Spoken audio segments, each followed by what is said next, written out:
Et maintenant, après avoir parlé beaucoup d'économie, on va parler un peu d'humain. Ça va faire du bien. On va avoir ce regard croisé entre les 4 experts qui vont nous rejoindre. Donc, Élise Taligot, Amélie Pinon, Elisa Viré et bien sûr Marc Ciré, notre vice-président régional, qui va partager.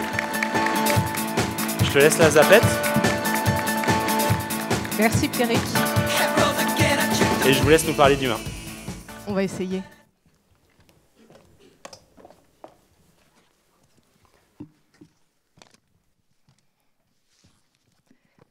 Merci à tous de vos interventions précédentes qui nous ont finalement ouvert le chemin. Parce que, mine de rien, nous avons beaucoup parlé d'humain depuis ce matin. J'ai préparé un petit discours. Voilà.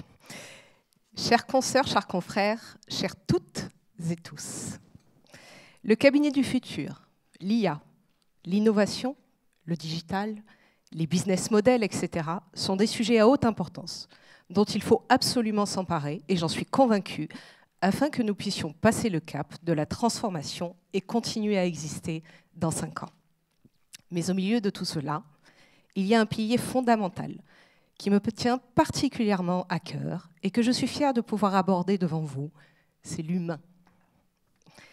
L'humain qui crée du lien et un sens au travail.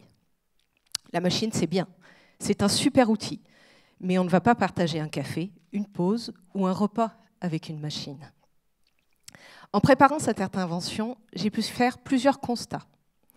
Autant nous parlons sans difficulté, sujets techniques, logiciels, honoraires, clients, autant nous parlons peu de management. J'ai même appris que les formations proposées sur le management étaient très souvent annulées pour faute de participants. Sur plus de 200 formations disponibles sur Trajectoire, seules 7, je pensais 2, mais finalement il y en a 7, concernent le management. 7. Nous ne sommes pas ou peu formés pendant nos études et nous ne nous formons pas ensuite. Ceci est un constat, absolument pas une critique ou un jugement de ma part. Je ne connais que trop bien l'exigence de notre métier et la course après le temps et les échéances que nous menons. Les aléas que nous pouvons tous connaître, nous faisons tous de notre mieux. Dans le SICMAC du mois de juin 2025 est paru un article intitulé « Les cabinets sont-ils engagés dans la transition managériale ?» Nous sommes dans le thème. Je vous invite à prendre connaissance de cet article, mais en résumé, les cabinets ont conscience des changements à engager, mais trop peu les engagent. N'est-il pas temps, dans ce monde en constante mutation et accélération, de se poser et de repenser nos modes d'organisation? Ne devons-nous pas nous remettre en cause, casser nos verrous mentaux pour mieux nous adapter? N'oublions pas que le cœur de nos cabinets reste l'humain. Quand nous abordons l'humain, il faut savoir rester humble. Il n'y a pas de modèle meilleur que l'autre. Il n'y a pas de modèle transversal qui s'adapterait quelle que soit la situation. Ce qui est bon à un moment donné peut ne pas l'être dans d'autres circonstances. Nous ne sommes pas là pour vous donner de leçons, vous expliquer que la semaine de 4 jours ou le télétravail est LA solution. Notre objectif est juste de vous faire cogiter. Pour aborder ce sujet capital, j'ai réuni autour de moi 3 personnes de qualité. Amélie Pinon et Elisa Viré, 2 experts comptables, mais qui ont choisi d'accompagner d'autres experts comptables aujourd'hui. Et notre cher premier vice-président, qu'on ne présente plus, Marc Ciré. Ensemble, nous allons aborder le management des équipes et la notion de QVCT. Ce truc bizarre qui nous fait penser tout de suite à un baby-foot, mais que peu d'entre nous savent définir. Moi la première, et merci Elisa de tes éclaircissements. Mais en premier lieu, n'oublions-nous pas quelqu'un? Ne faut-il pas d'abord savoir se manager soi-même? Si nous ne nous connaissons pas, comment pouvons-nous manager les autres? Je laisse maintenant la parole à Amélie pour aborder ce premier pilier qui va se présenter. Bonjour à toutes et à tous. Donc moi, je suis Amélie Pinon. Je suis une expert comptable, créatrice, entrepreneur. Je me suis installée le 1er juillet 2005. Donc j'ai fêté cette année les 20 ans. Et j'ai créé 3 cabinets ex nihilo, vraiment au départ d'une feuille blanche, avec 0 client. Aujourd'hui, j'ai souhaité mettre vraiment à profit toute cette expérience, à peu près 30 ans en cabinet expertise comptable, à votre service, en fait, au service des experts comptables et de leur cabinet, pour pouvoir se découvrir soi, se manager soi, afin de mieux manager les autres. Donc, je suis mentor d'affaires pour experts comptables entrepreneurs. Elisa, je te laisse la parole pour te présenter. Bonjour à tous. Alors déjà, je suis très heureuse d'être là et de vous voir aussi nombreux pour un sujet aussi particulier que le cabinet du futur. Donc, je m'appelle Elisa Viré, je suis expert comptable. J'ai fait toute ma carrière en cabinet comptable, de stagiaire d'université à collaboratrice, expert comptable, associée et fondatrice de mon cabinet. Et aujourd'hui, j'accompagne des entreprises et des experts comptables en QVCT et je suis en 4e année de formation psychanalyste. Voilà. Marc, est-ce que tu veux dire un petit mot pour ceux qui par hasard ne te connaîtraient pas? Oui, avec plaisir. Donc Marc Ciré, moi je suis expert comptable sur Perpignan, donc un cabinet, on est une vingtaine de collaborateurs. Comme tu l'as dit, je suis élu à l'ordre, donc premier vice-président, et également président de Trajectoire, donc l'organisme de formation du Conseil régional d'Occitanie. Et donc effectivement, te dire que si on fait vraiment une unanimité aujourd'hui, donc au premier rang, je regarde Philippe Bourdieu, qui est le directeur pédagogique de Trajectoire. Si on fait l'unanimité sur le thème du management et qu'il y a un engouement fort par rapport à ces formations, on est en capacité, d'ici l'année prochaine, d'en rajouter une 40aine au catalogue. Ce sera parfait. Sans difficulté. Je te remercie, Marc. N'oubliez pas le club des managers. C'est passé. Amélie, je te laisse démarrer. Alors, on fait un premier constat qui a été fait par un institut statistique qui est présent ici à Montpellier, qui s'appelle l'Institut Amarok, qui a fait un constat en 2021 sur notre état d'épuisement. Alors, spécifiquement sur les experts comptables, mais je pense qu'on peut englober l'ensemble des équipes au sein de ces cabinets et qu'en fait, un expert comptable sur 3 est dans un état d'épuisement. Et donc, c'est un sujet que le Conseil régional d'Île-de-France a pris vraiment à bras-le-corps en 2024, parce que quand on regarde les statistiques globales des dirigeants, parce que pour moi, un expert comptable est un entrepreneur dirigeant, ce n'est pas quelqu'un de différent de vos clients, eh bien, les statistiques sont assez édifiantes sur l'épuisement et sur le burn-out, puisqu'environ 17% des dirigeants sont en état de burn-out, alors que quand on prend les experts comptables, on est à plus de 33%. Donc c'est vraiment aussi une situation réelle, et cette situation, elle met en danger votre santé, et on sait ô combien votre santé est primordiale, en fait, pour pouvoir accompagner vos clients. Donc j'aimerais qu'on fasse un petit temps ensemble pour essayer de ressentir ce qui se passe à l'intérieur de vous, se recentrer. Alors comme le disaient parfaitement les deux intervenants avant nous, c'est bien se connaître soi.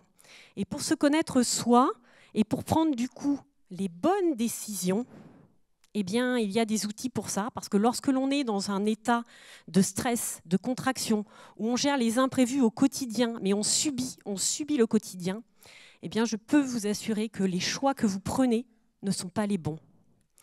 Donc, j'aimerais vous proposer un petit moment, une petite pause, donc si on peut passer à la slide d'après, pour sortir un petit peu de tous ces chiffres, de tous ces tableaux qui sont là au quotidien et dont on a besoin. Moi, quand j'ai démarré il y a 30 ans au cabinet expertise comptable, je peux vous dire qu'il n'existait aucun agenda électronique, qu'il n'existait aucune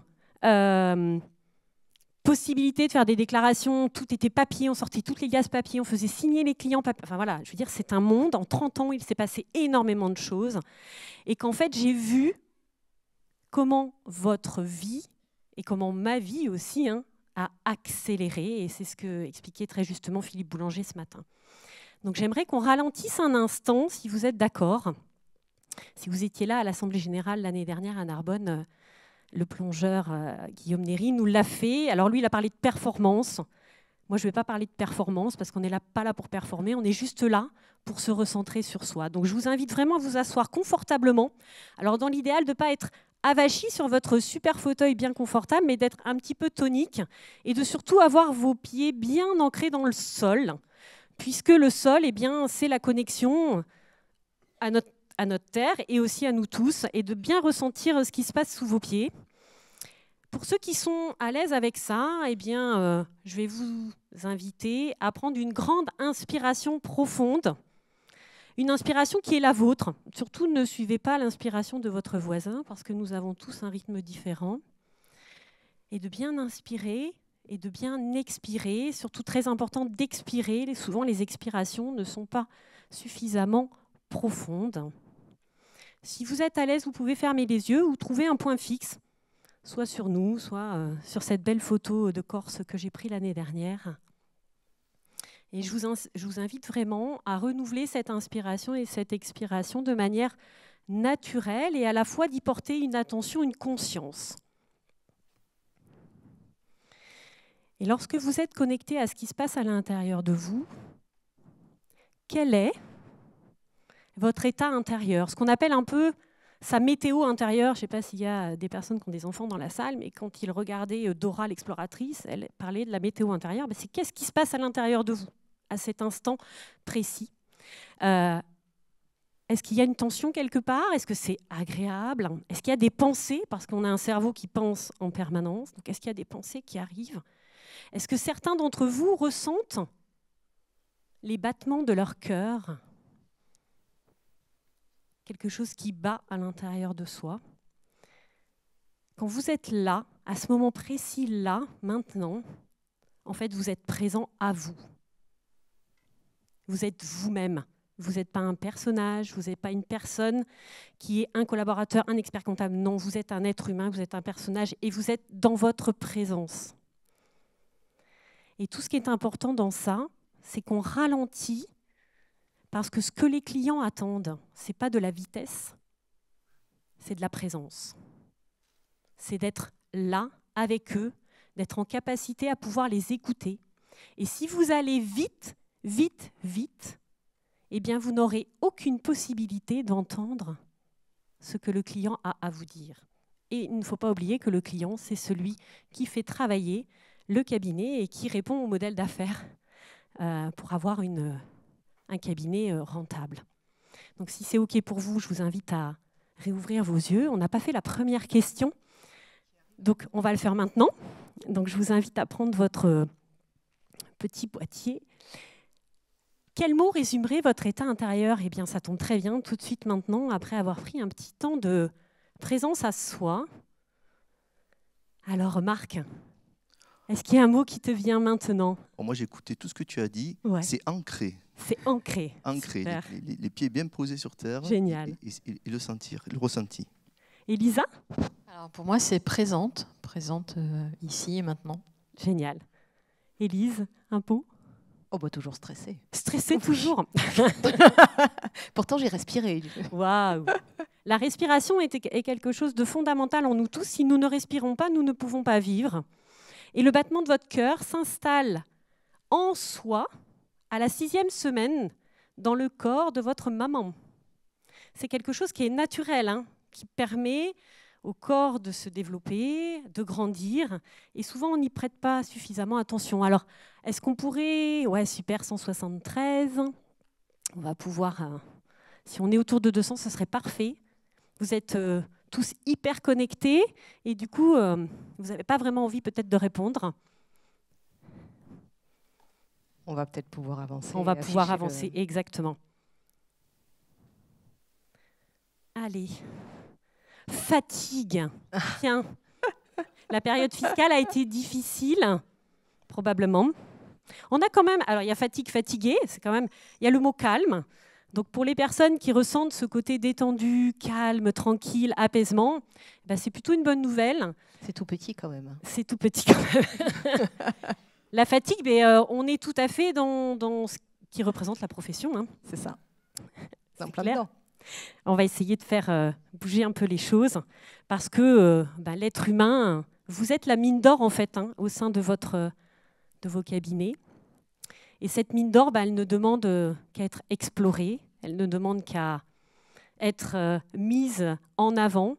Et donc, à travers mes mentorats que je fais auprès d'experts comptables, j'ai pu construire 3 piliers, quelque chose de simple. Vous savez, je pense que plus c'est compliqué, moins on met en place les choses, parce que le quotidien fait qu'on n'a pas trop la disposition pour rajouter de la complexité dans déjà une expertise technique qui est compliquée. Donc le premier pilier, c'est la solidité, c'est bien se connaître. Parce que finalement, qui on est aujourd'hui ou qui on est, c'est ce dont je parlais hier avec une consoeur, quand elle a créé son cabinet il y a 11 ans, c'était une personne avec un état d'esprit, des valeurs. Aujourd'hui, ça fait 11 ans qu'elle est en activité. Est-ce qu'elle est la même personne en toute honnêteté? Probablement que non. Elle a évolué. Donc, à travers cette solidité, c'est l'ancrage. C'est là où je suis. Comment je suis structurée, qui je suis aujourd'hui. Et là, cette personne-là, qu'est-ce qu'elle a envie? Et donc, ça permettra, à mon sens, cette solidité de savoir qui on est, de se définir et surtout de construire un cadre qui vous est propre. Parce que le cadre déontologique, c'est bien.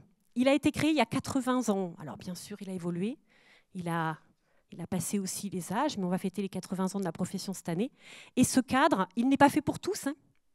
Moi, quand je me suis installée, j'ai créé mon propre cadre à l'intérieur du cadre déontologique pour pouvoir avoir des missions en lien avec mes clients.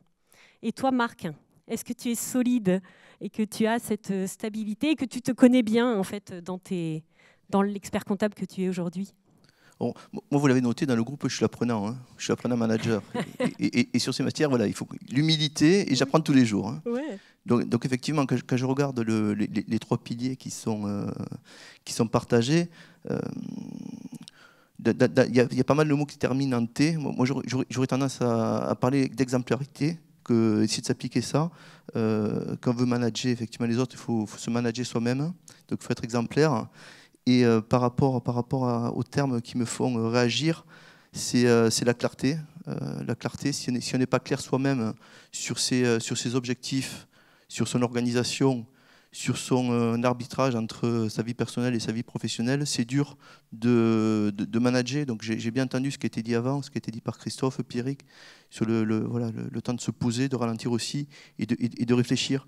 Le second point, c'est l'agilité, le rythme personnel. Quand on est en état de stress, ça a été dit aussi, c'est pas là où on prend les meilleures décisions. Le stress, il faut en garder pour soi, parce que si on n'a pas de filtre, au niveau des équipes, c'est pas agréable. Par contre, si on garde tout le stress pour soi, on est aussi des humains, et au bout d'un moment, c'est la cocotte minute. Donc c'est ces 2 points-là sur lesquels je voulais réagir. Surtout, je rajouterais que on est effectivement des humains, Marc. Et montrons à nos collaborateurs qu'on est des humains. On n'est pas des machines. Voilà. On ne peut pas tout absorber, c'est pas possible. Donc un humain, ça veut dire qu'il peut être vulnérable, qu'il soit expert comptable dans sa position de sachant, d'expert. Il peut aussi être vulnérable, en fait. Donc le plus grand challenge pour vous, la clarté, effectivement, on peut le travailler, mais c'est surtout l'agilité, c'est-à-dire d'être solide et à la fois agile. Et c'est toute la subtilité quand on doit quitter un petit peu cette posture de production, cette posture de sachant, et prendre plutôt une posture d'entrepreneur. Si vous regardez vos clients entrepreneurs, les clients qui fonctionnent, ce sont les clients qui sont agiles.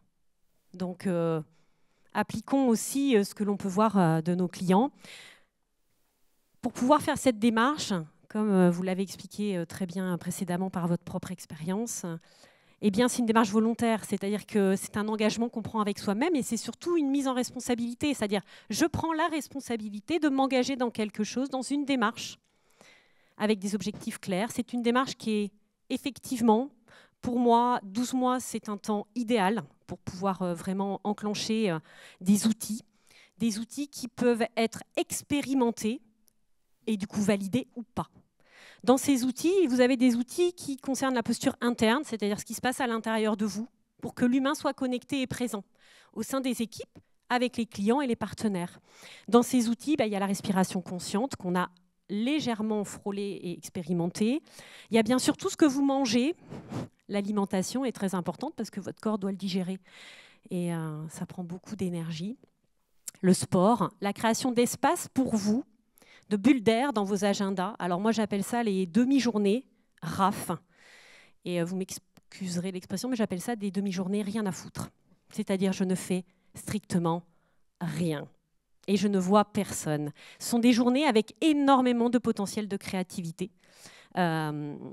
Moi, j'appelle ça les demi-journées RAF. Et pour l'instant, mon challenge pour 2025, c'est de faire une journée entière, parce que c'est très difficile de faire des journées entières. Ce qui est bien, tu vois, excuse-moi, je te coupe, mais c'est que c'est très transversal. C'est très transversal.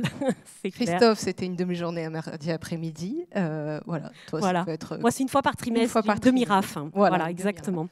Et en posture externe, ça va être la manière dont on va se percevoir à l'extérieur. Et alors, moi, je travaille beaucoup parce que je suis chanteuse, et je travaille beaucoup sur la voix, parce que le premier vecteur de communication, c'est votre corps, bien sûr, mais c'est votre voix.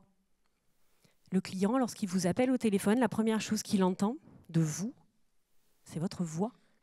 Et votre voix, elle a une puissance pour faire passer des messages qui est souvent inexplorée. Et surtout, ne pas la perdre, hein, parce que souvent, en fin de journée, oh là là, j'ai la voix cassée. C'est parce que vous n'avez pas pris soin de votre voix. Et votre voix, c'est un vrai outil également. Il peut y avoir d'autres facteurs. Voilà. On va pouvoir passer à la slide suivante. C'est qu'est-ce qu'on peut constater comme bénéfice, parce qu'il y a des vrais bénéfices.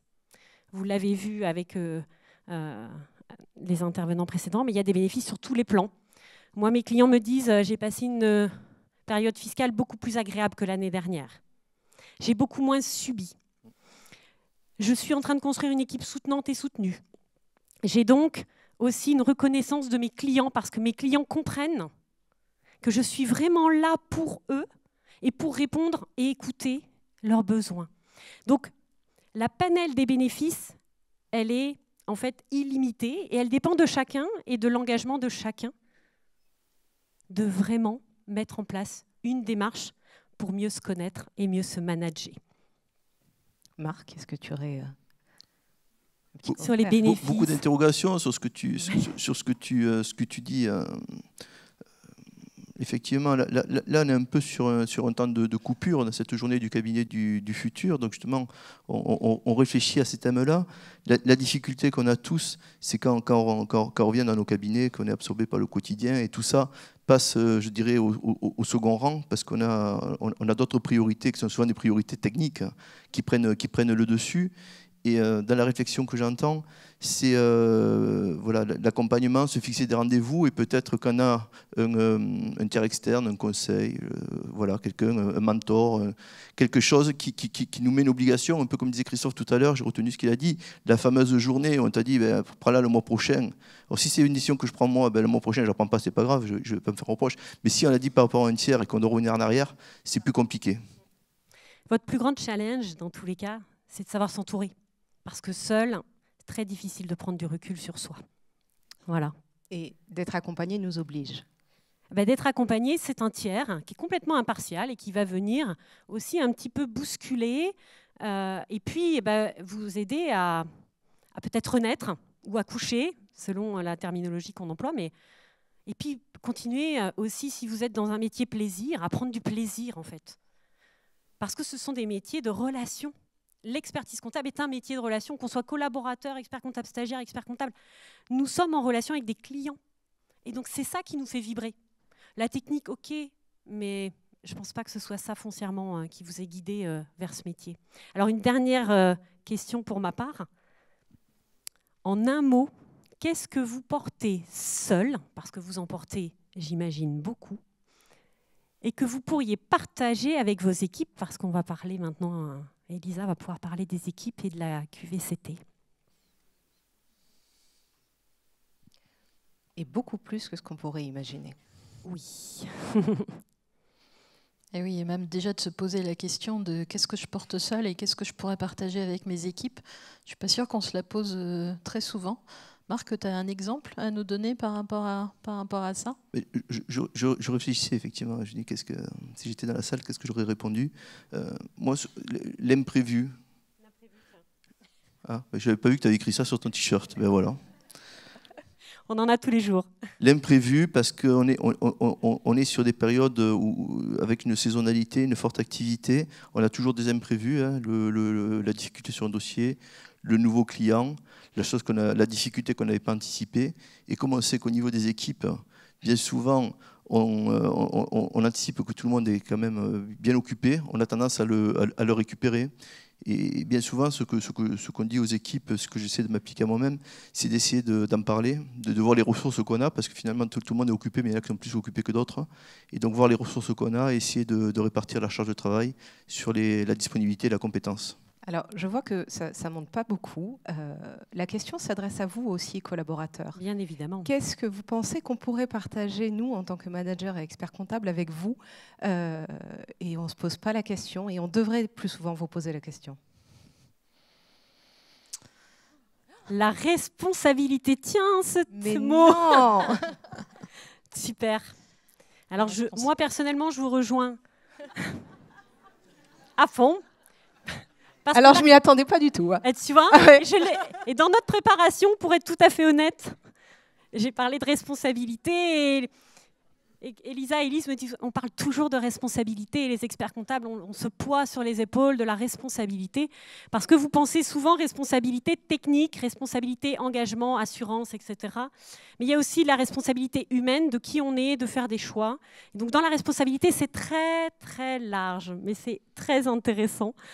Et la responsabilité, effectivement, les experts comptables, tout le monde la porte sur ses épaules et se dit je suis responsable de mes clients, des erreurs sur les dossiers, je suis responsable de mes collaborateurs, et ça fait beaucoup de responsabilités, effectivement. Alors, comment on peut partager cette responsabilité, sachant qu'elle est multiple par rapport aux clients? Est-ce qu'on est aussi responsable de nos collaborateurs, ou est-ce que nos collaborateurs peuvent aussi prendre une partie de notre responsabilité et prendre une partie de choses en charge, en tout cas. On va parler de QVCT. La QVCT, c'est une loi de juin 2013 qui définit la QVCT. Et en fait, depuis quelques années, la QVCT, elle est mal interprétée. Effectivement, comme Elise le disait, on parle de baby-foot.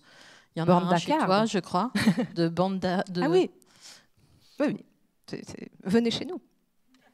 On s'amuse. Alors, pourquoi la QVCT, ça pourrait changer la responsabilité que vous portez tous sur vos épaules? Et Marc ou Élise, est-ce que vous pouvez, avant que je donne une définition de la QVCT, merci, est-ce que vous pouvez nous dire à quoi ça correspond pour vous, la QVCT? Qu'est-ce que c'est, d'après vous? En quelques mots. La qualité de vie au travail, pour moi, c'est en fait que le collaborateur, ou même moi, ait envie et de se lever le matin et d'aller travailler, de retrouver ses équipes, de retrouver ses copains, ses amis, parce qu'on crée des liens, on passe énormément de temps au travail. Et la qualité de vie au travail, c'est ça, en fait. C'est trouver un sens au travail et trouver un sens à se lever tous les matins. Ok, merci. Donc, c'est trouver un sens. Ok. Et toi, Marc ?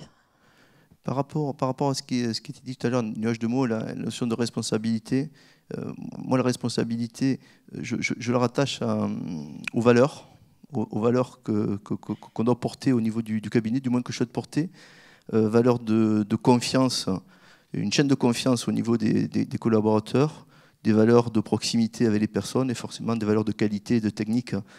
Voilà. Et à partir du moment où on porte ces valeurs, toute action qui va en ce sens, contribue à la qualité de vie. Et donc, par rapport à ces valeurs, moi je trouve qu'il est important pour chacun qui va bosser qu'il ait un sens, qu'il y ait un sens à ce travail. Et donc ces valeurs contribuent à ce sens, qu'il ait un cadre. Il faut que l'information circule, mais il faut également qu'on ait des moments de travail concentré, travail un peu profond. Donc le cadre est important. L'équilibre, on n'est pas étanche entre le professionnel et le personnel, donc il faut un bon équilibre entre les deux, et après c'est une osmose de tout ça. D'accord, ok. Donc j'en retiens, mais je crois que tu as un peu regardé mes slides avant, parce qu'il y a un certain nombre de choses que tu dis qu'on va retrouver. Elle m'accuse de ça depuis le début. On a un peu triché.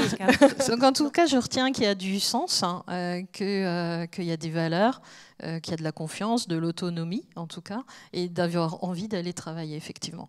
Sauf que tout ça, ce sont des très beaux concepts, mais concrètement, comment on met ça en place?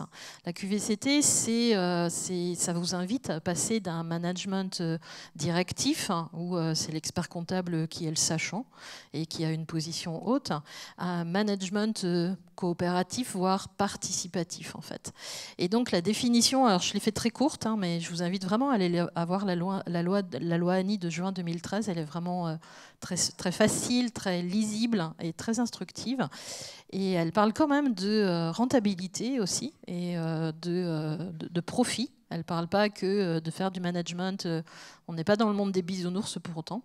Et donc la QVCT, c'est la perception des salariés de leurs conditions de travail et leur capacité à s'exprimer et à agir sur le contenu de celui-ci. Et donc la capacité de s'exprimer et d'agir, c'est effectivement quand on est dans un management coopératif ou participatif. À ce sujet, on va vous poser une autre question. D'après vous, quelle est la qualité première du manager idéal ? Donc on est d'accord, les réponses sont anonymes, donc les collaborateurs, experts comptables, stagiaires. Lâchez-vous. Je compte sur vous. Allez-y. On a un petit challenge là. Si vous pouvez passer les 200, ce serait cool. Ouais, on y croit. Hein.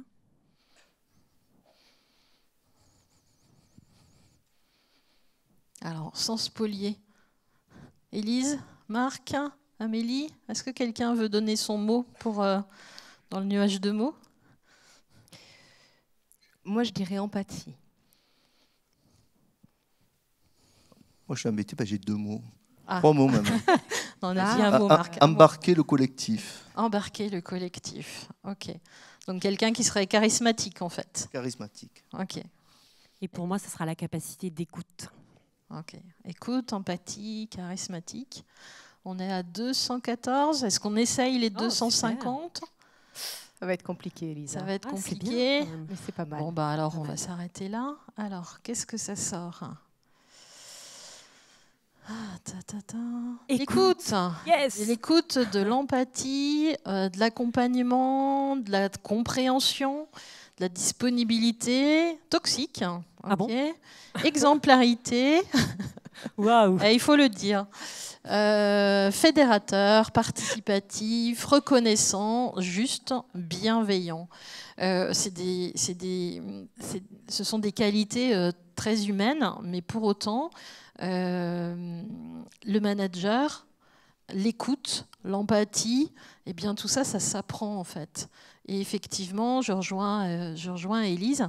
Les experts comptables, nous n'avons pas été formés pendant tout notre cursus. Il n'y a pas de cours d'empathie, il n'y a pas de cours de comment on écoute quelqu'un, et vraiment ça s'apprend en fait. Donc je pense que la formation, elle est importante en QVCT. Alors, j'ai gardé justement, non, celle d'avant. Excuse-moi. Manager, c'est jardiner l'humain. Alors pourquoi j'ai pris la métaphore du jardin ? Parce que un jardin, alors je vous invite à imaginer le jardin de Giverny, de Claude Monet. Un jardin, c'est un écosystème. L'écoute, messieurs, devant. L'écoute. Ça rigole un peu trop hein, pour ceux qui sont en haut. Nous, on voit en bas. Voilà, ça rigole.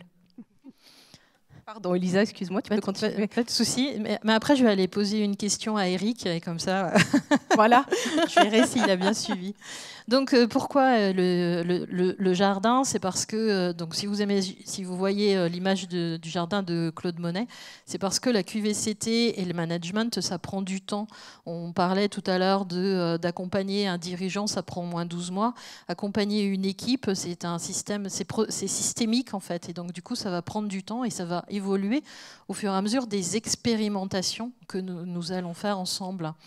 Alors, l'écoute, parce qu'effectivement, on a tous besoin d'être écoutés. C'est un des besoins premiers de l'être humain. Et ce n'est pas parce qu'on est au travail qu'on devient des robots. On reste des êtres humains et donc on a besoin d'écoute.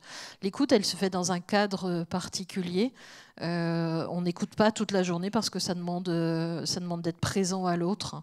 Donc ça s'apprend. D'être positif. Positif, c'est d'accepter l'imperfection, d'accepter l'erreur de l'autre et de se dire que c'est un processus systémique et que ça va fonctionner en fait. on va apprendre de nos erreurs, d'être confiant. Marc, tu en parlais, la confiance. Donc, on ne tire pas sur une tige pour qu'elle pousse plus vite. Il y a des fois des choses où on se dit ça ne marche pas, et puis tout d'un coup, ça émerge. Eh bien, on a tous une temporalité différente, et il faut prendre soin aussi de notre temporalité interne et celle des autres. Et puis, faire des feedbacks. Alors, un feedback, c'est pas « ah, c'est bien ». Un feedback, c'est pas ça. Donc ça s'apprend. Et ça permet de faire grandir l'équipe. Donc pour moi, du management participatif, c'est avoir un manager qui ait ces qualités-là, mais qui s'apprennent. Et puis, c'est d'avoir aussi des lieux qu'on appelle des espaces de discussion sur le travail, où on va parler du travail, de comment on a fait le travail, qu'est-ce qui a fonctionné, qu'est-ce qui n'a pas fonctionné. Et je me tourne vers toi, Marc, par exemple, si je te pose la question de est-ce que tu as fait une réunion de travail? Alors, je ne dis pas une journée team building, qui est toujours sympa. Je ne dis pas un repas de fin de période fiscale, qui est toujours sympa non, aussi. Je ne parle pas de primes de période fiscale parce que tout le monde a bien travaillé et donc on met des primes. Je ne parle pas du tout de ça. Je parle de est-ce que tu as fait une réunion avec tes collaborateurs pour parler de la période fiscale? Qu'est-ce qui s'était bien passé dans cette période fiscale? Pourquoi ça s'était bien passé? Qu'est-ce qui s'est moins bien passé? Et comment on pourrait faire mieux l'année prochaine? Est-ce que tu as fait ça, Marc? Bon, je vais te répondre. Je prends un temps de réflexion. Et rebondir sur ta diapositive pour te répondre. Parce que déjà hier, tu m'as piégé une première fois. Puisque je lui dis, mais ça, c'est exactement ce qu'on dit aux stagiaires et aux équipes. Si tu veux être bon dans ton métier, il faut écouter le client, il faut être positif, il faut avoir une relation de confiance avec lui. Et quand il te fait du feedback, il faut savoir l'écouter. Et tu m'as dit, mais pourquoi tu ne le fais pas avec tes équipes? Et oui, je t'ai dit, pourquoi tu ne considères pas tes équipes comme tes premiers clients? Effectivement. Et donc ça m'a fait quand même cogiter toute la nuit. Et je me suis dit, en revenant, il faudrait quand même faire une réunion collective avec les collaborateurs, parce que c'est vrai que ce sujet, on le traite plutôt de façon individuelle au niveau du cabinet. Faire une réunion collective, effectivement, pour savoir comment s'est passée la période. Et après, la difficulté qu'on peut avoir avec ce genre de réunion, c'est la récurrence. C'est-à-dire qu'on est plein de bonne volonté. Après le cabinet du futur, on va se dire, on va faire cette réunion. La première fois, on l'a fait avec un bel ordre du jour. La seconde fois, l'ordre du jour il est un peu plus succinct. La troisième fois, l'ordre du jour il a disparu. La quatrième fois, on a calé un rendez-vous client à la place. Comme la quatrième fois a sauté, la cinquième sautera aussi. Et après, on a oublié les choses et la période fiscale qui arrive. Et après, on sera bien en peine de répondre à Pierrick l'année prochaine. Dans un an. Effectivement. Ce qu'il faut savoir, c'est que quand un collaborateur s'en va, le temps que vous en recrutiez un, le temps qu'il se forme, moi j'estime qu'il faut une petite année pour qu'il se forme aux us et coutumes du cabinet, qu'il commence à connaître les clients, les outils informatiques. Et le coût de cette formation est estimé à 14 000 €. Voilà. On peut très bien faire des réunions, alors effectivement sur la période fiscale, mais on peut faire aussi des réunions beaucoup plus courtes, et je vous invite à les faire dans vos cabinets, des réunions beaucoup plus courtes où on va parler de qu'est-ce qui a été irritant pour moi sur la semaine, ou qu'est-ce qui a été super positif, c'est quoi mes expériences positives. Vous voyez, je ne parle pas de succès et d'échec parce que ce sont des mots qui sont très chargés, mais quelles ont été mes expériences positives de la semaine dernière, en quoi je peux être fière de moi et qu'est-ce qui m'a irrité. Et quand on partage ces irritants, ces inquiétudes, ça ne prend pas forcément beaucoup de temps et ça permet que collectivement, on utilise ce dont on a parlé ce matin, c'est-à-dire l'intelligence collective, pour trouver des solutions ensemble, pour mieux vivre ensemble et du coup permettre de retrouver du sens au travail grâce à plus de confiance, plus d'autonomie et du coup moins de turnover, moins de burn-out, moins d'épuisement et peut-être un partage de la responsabilité qui pèse sur les épaules des experts comptables. Si tu peux passer le dernier slide. Je peux le faire. Alors, pourquoi on fait tout ça? Eh bien, effectivement, c'est pour retrouver une équipe soutenue et soutenante, comme parlait Amélie ce matin. Et c'est pour retrouver un sens au travail aussi pour nous, experts comptables. parce que des fois, on peut avoir la sensation que c'est quand même très répétitif, les périodes fiscales, les bilans, les arrêts maladie d'un collaborateur, le congé maternité, et de se dire mais je m'en sors pas en fait. Et donc c'est aussi en étant soutenu par son équipe qu'on peut grandir tous ensemble. C'est bon pour moi. Merci beaucoup, Elisa. Alors moi, j'aimerais ajouter, si c'est possible, la première fois que j'ai mis les pieds dans cette ville, j'étais expert comptable stagiaire, 3e année, c'était en 2002 pour mon premier congrès de toute ma vie d'expert comptable. Et le thème était la gestion de l'humain par les compétences. La formation tout au long de sa vie, la gestion des compétences, c'est ce qui permettra aussi d'avoir un partage de responsabilités, de faire monter en compétences les équipes. Et ça a été du coup le thème de mon mémoire à l'époque. Donc je vous parle de ça il y a quand même quelques années. Voilà. Je suis une jeune entrepreneur. Et vraiment, la gestion des compétences, ça passe aussi par l'écoute de comment on veut monter en compétences, qu'est-ce qu'on a envie de faire. Et tout ça, ça part du début de la présentation de Pierrick et Christophe. C'est quoi les valeurs? Et d'une vision. En face, on y met des missions. Et grâce à ces missions, on y met des compétences. Et tout ça, ça va faire progresser le système et l'écosystème et faire en sorte que cet écosystème, il batte un petit peu comme une partition de musique. Parce que c'est vrai que moi, je mets beaucoup de musicalité dans mes accompagnements. Et c'est vrai que souvent, ces rythmes un petit peu différents, ces faux rythmes, beaucoup en période fiscale. Et puis après, pouf, on relâche. C'est très dangereux, en fait. Parce que du coup, on ne ressent jamais cette présence dont j'ai parlé au départ, et c'est surtout cette décontraction. Parce que quand on relâche, on n'est pas décontracté. On ressent encore la pression sur ses épaules, en fait. Merci, voilà. Amélie. Merci. Marc, est-ce que tu aurais eu un petit mot de conclusion, à part que tu vas nous faire une jolie réunion post-période fiscale au mois de juillet? Jolie réunion post-période fiscale après juillet, un catalogue trajectoire enrichi de formations sur le management. Et effectivement, tu le disais, Pierrick, tout à l'heure, la stratégie, le modèle de cabinet, prendre le temps de le faire, affecter les ressources. Mais après, si on n'intègre pas la notion de management dans le déploiement de la stratégie, à ce moment-là, on va se retrouver comme celle qui arrose la pelouse alors qu'il pleut. Oui. Avec un joli parapluie. Effectivement, tout ça pour dire que quand j'ai préparé cette intervention, je me suis dit, oh là là, comment on va faire pour les intéresser? Parce que oui, ils vont s'éclater, tous ces experts comptables, ces collaborateurs, avec ces logiciels. Philippe Boulanger, ça va être hyper passionnant. Voilà, le nouveau business model, etc. On va leur parler de management. Faut encore. Alors que, franchement, ces collaborateurs, ils demandent trop, quoi. Et puis cette nouvelle génération Z, oh, c'est pas possible, on ne sait pas les manager. Non, pas du tout. C'est passionnant. C'est passionnant. On a tous à apporter quelque chose à l'autre. C'est-à-dire qu'on peut apporter énormément de choses à nos collaborateurs. Nos collaborateurs, même les plus jeunes, ont énormément de choses à nous apporter et sont là pour faire avancer et la profession et le cabinet, à augmenter nos marges, parce que mine de rien, c'est un peu le but du jeu quand même, et qu'on gagne tous bien notre vie. Et donc le management, pour moi, c'est peut-être le sujet le plus important, mais je ne suis pas du tout... voilà. Donc c'est le sujet le plus important de la journée. Et sur ce, nous allons vous libérer pour aller déjeuner, peut-être, Pierrick. Pas tout de suite. Qu'est-ce que tu leur fais? Il reste un dernier rempart avant la pause. Il reste un dernier rempart. Tout à fait. Tu sais qu'ils vont te manger. Non, midi et demi. On peut partager à 250, il n'y a pas de problème. Ah, ça va. Non, merci beaucoup pour cette intervention sur le management. Merci à vous. Merci.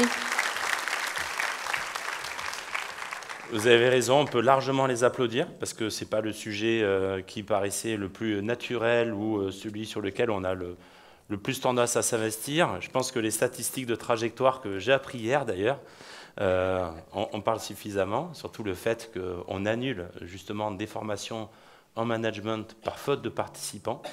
C'est vrai que c'est quelque chose d'assez surprenant. Moi, en tout cas, je tenais vraiment à ce que ce sujet soit abordé pendant cette journée du futur. Nous, on est pleinement ancrés. Je pense que vous l'avez déjà compris quand on a présenté l'axe économique avec Christophe. effectivement, la transformation du cabinet, c'est bien de commencer par se transformer soi-même. Si on n'embarque pas les équipes avec nous, on sera tout seul, manager dans notre coin, ça ne servira à rien du tout. Voilà. Alors avant de passer à la pause déjeuner, je vais inviter Jean-Baptiste Ozès, donc le coprésident de la commission digitale.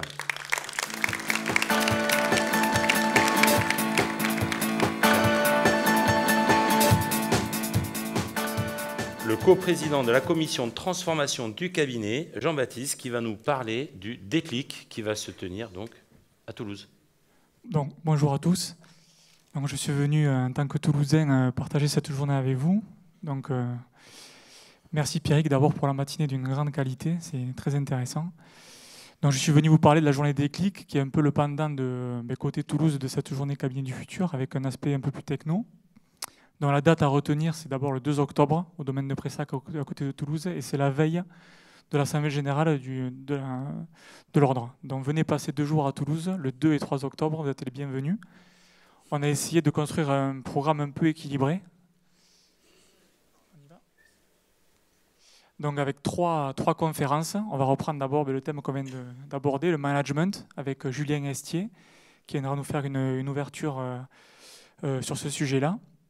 On abordera forcément la facture électronique en fin de matinée avec Pierrick. Il y aura Isabelle Fils-Usaine qui est du CNO qui va descendre et on cherche un intervenant un peu plus peut-être entrepreneur, on est en train de chercher et donc j'animerai ça avec Pierrick. Et en fin d'après-midi, on fera une conférence sur l'IA générative avec un expert comptable qui est référent sur le sujet qui s'appelle Vincent Lacombe et qui nous fait le plaisir de venir nous former. Je crois que ça dure 1 heure, 1 heure et quart en fin d'après-midi. Voilà. Donc ça, c'est les 3 conférences. Et puis on a construit aussi des ateliers. Donc il y aura 2 sessions d'ateliers sur lesquelles vous pouvez vous inscrire. Et on a essayé de prendre des sujets un petit peu transverses qui répondent aux problématiques et aux sujets actuels. Donc premier sujet avec Julien Estier qui va rester avec nous sur la partie numérique, savoir comment on peut un petit peu optimiser la gestion d'Outlook. Donc c'est assez intéressant. Donc lui interviendra le matin et l'après-midi, 1 heure. Image PME qui est l'outil de l'ordre sur l'analyse de la data qui a pas mal évolué avec l'intégration des données sociales. Donc on aura un référent du CNO qui va venir nous expliquer un petit peu comment ça marche. Vincent Lacombe, qui fait la conférence, va aussi animer 2 ateliers sur l'IA avec des vrais cas pratiques, avec des démonstrations sur les outils qu'il utilise aujourd'hui. France Travail animera une matinée sur la convention qu'on vient de signer avec l'Ordre. Sur la cybersécurité, sujet aussi d'actualité, on a Cyberrock qui vient faire une double session avec Caroline sur les règles fondamentales et voir comment on peut protéger nos cabinets. Je pense qu'on a tous été confrontés plus ou moins loin à ces sujets-là qui sont quand même assez problématiques.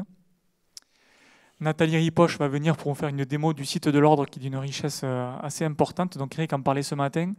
Tout ce qui est facture électronique, vous avez un onglet qui s'appelle IFAC Expert qui contient énormément de supports. Donc Nathalie va essayer de faire le tour sur 1 heure. Mais si vous venez, essayez de vous connecter avant pour voir déjà la richesse du support. On refera un check sur la facture électronique avec jefacture.com, d'accord, la solution ECMA. Et on a fait un petit focus sur le juridique avec Je Signe Expert, qui est une solution qu'on utilise suivant les cabinets. Donc les gens qui sont un petit peu loin de ce sujet, n'hésitez pas à vous inscrire à la session de formation qui dure 1 heure et qui est un outil qui marche aujourd'hui très bien. Voilà, donc on a essayé de balayer tous les sujets d'actualité. On espère avoir répondu le plus précisément possible. Et donc on vous attend nombreux le 2, d'accord, à côté de tout le 2 octobre. Et restez avec nous le 3, puisque c'est l'AG de l'Ordre. Voilà. Et pensez à vous inscrire, vous avez le site déclic2025.fr. Merci. Merci Jean-Baptiste. Alors effectivement, ce n'est pas le cabinet du futur ou le déclic. Vous avez bien vu dans les programmes que ces 2 journées sont vraiment complémentaires. En plus, le déclic est collé la veille de l'Assemblée générale sur le même lieu. Donc alors, pourquoi pas profiter justement de doubler l'occasion de se voir, de commencer aussi à peut-être faire un point sur les engagements que vous avez pris tout à l'heure sur la transformation de votre cabinet. Ça sera peut-être un petit peu tôt, vous inquiétez pas, on sera tolérant.